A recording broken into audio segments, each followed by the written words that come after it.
right, so I've been practicing putting the pad on and getting him used to the feel of that. So now I'm going to practice doing up the girth and letting him stand a bit and then releasing the girth.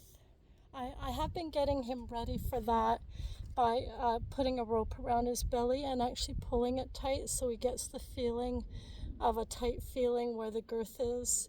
And I've been doing that in the girth area, in the middle of his belly, and also in his flank, pulling it tight in each area and keeping it calm. So if it was to slide back or anything, he's gotten used to that feeling. So I'll just do up the girth. And I've been practicing like putting my arm under his belly to grab the rope, so he's used to that feeling. So he's well prepared for the feeling of reaching for the girth and tightening it up.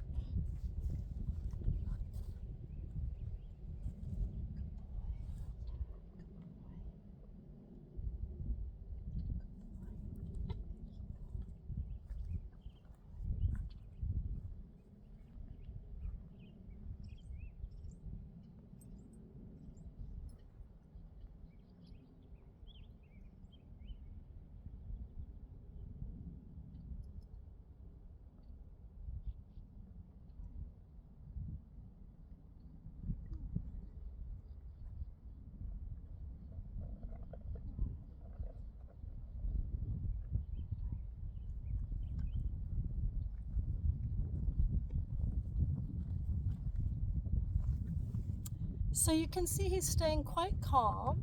Good boy. Yeah, good boy. Because I have prepared him for this. So it feels weird, I'm sure, to him, but not totally unfamiliar because I have been doing some work. So I'm just watching to see how he feels. See, he's looking at it. But he's not bucking or freaking out, so that's good. He's just sort of backing up, trying to figure it out.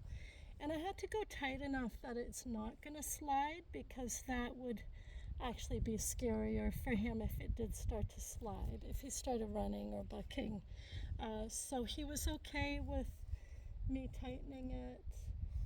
Now I'll just release it and drop the girth and let him get a feeling for that.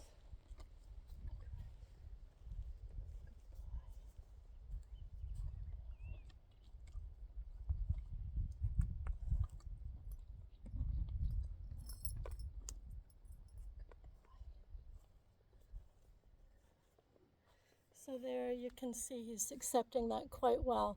And on purpose, I drop things a lot, and I want them to flop and swing and make a bit of noise, because I want him to be prepared for all of those things. So you could see when it dropped, he paid attention, but he didn't move. And I'm not controlling his movement. There's nothing on him. So he is standing of his own accord, nice and quiet. And I'm rewarding him for that, so he knows that's what I want. But that's going really well. So I'm not going to leave it on him yet. I was tempted to do it because he's doing so well. But if he did start to buck, then I'm kind of training that reaction, and I prefer to have no reaction and just take smaller, slower steps. I had a horse that I went a little bit faster with, not that fast, but she started bucking, and she liked bucking, and she continued to buck every single time I rode her, which was not fun at all, and I just could never trust her. And I'm not really that kind of rider. I'm not really into that. So I'm taking it super slow to avoid any of those kind of reactions. So he just never, ever even thinks about bucking. So that's enough for today, and I'll just keep doing it until he's kind of bored with it. It's like no big deal. He's still a bit tense, so even though he's not moving, I can tell by his demeanor he's a little bit tense. So I'm not gonna push it at all until I see him relax more, and then I'll leave it on and let him walk around with it once I feel like he's more comfortable. Okay?